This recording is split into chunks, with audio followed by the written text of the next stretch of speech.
Hello, ladies and gentlemen, and my fellow geeks and gamers, and welcome to episode 4 of Game Master Banter.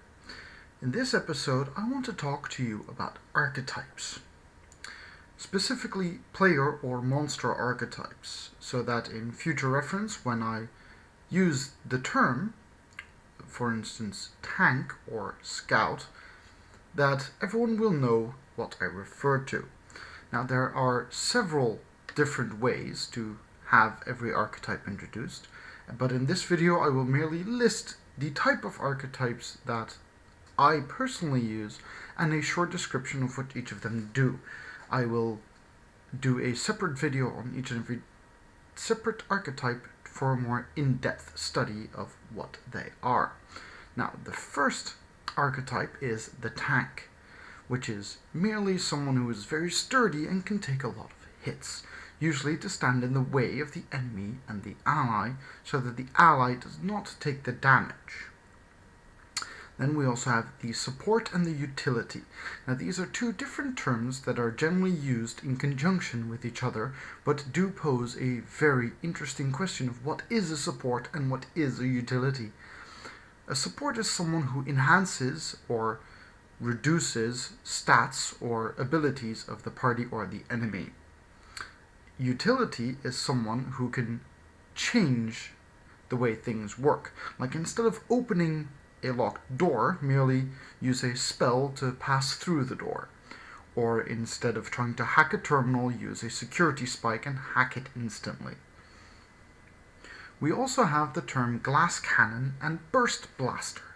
Now, a glass cannon is literally what it says on the tin. A cannon made of glass, dealing a whole lot of damage. Usually the player carries a huge bag of dice to go with it, but can only take so much damage before it falls apart. The burst blaster, on the other side, is someone who does even more damage, but only in a limited amount of times. The glass cannon can sustain the damage, but the burst blaster does more. But when the burst blaster is emptied, the glass cannon will still keep firing all those shots. We also have the term scout.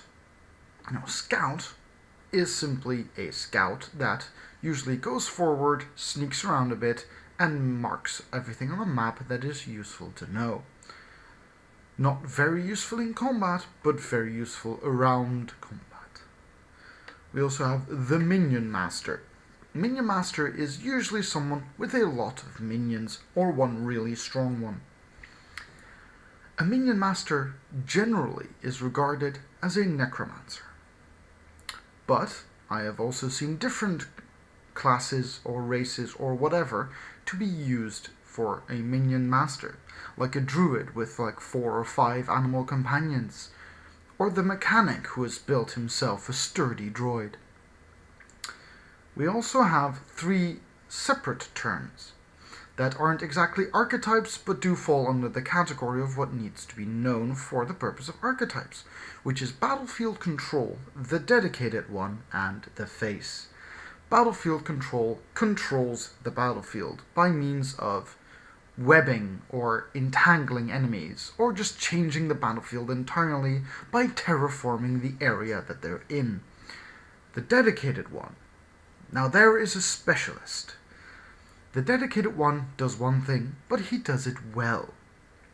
Generally, the dedicated one is referred to the dedicated healer, for instance. Does nothing but heal, but it can heal any wound. Can remove poisons, can stop diseases, and even cancel out curses. But the dedicated one does not necessarily have to be a healer.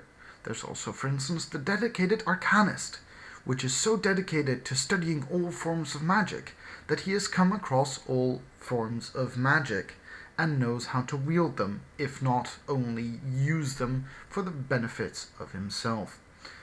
The face, however. There is a very interesting archetype, and not many people can play it, because the face is the talker. He is the one that convinces everyone to do what he wants. He is the one that can lie to a judge and win the court case. He is the one that can even convince an AI that the AI is merely a computer virus. Now, the face can have a whole bunch of stats that stack up and give a huge amount of bonus. However, the danger of playing a face guy is having face skills as a player or DM. Because when you can talk your way out of a situation without the need for a die roll, why roll the die anyway, regardless of bonuses? The face guy is also the most dangerous one to have in the party, because the face guy will inevitably either become the party leader or the pariah that everyone wants to kill. Now, these are the archetypes that I will talk about in my other videos, but for now, this is my list of archetypes. Again, there's the tank, the support, the utility, the glass cannon, the burst blaster, the scout and the minion master, battlefield control, the dedicated one, and the face. As a small side note, I usually play the face. And I will see you all in my next video. For the rest, have fun, enjoy. I have had quite a lot of snow here, and I will annoy my players with even more snowfall in the next session. Until next time, keep rolling.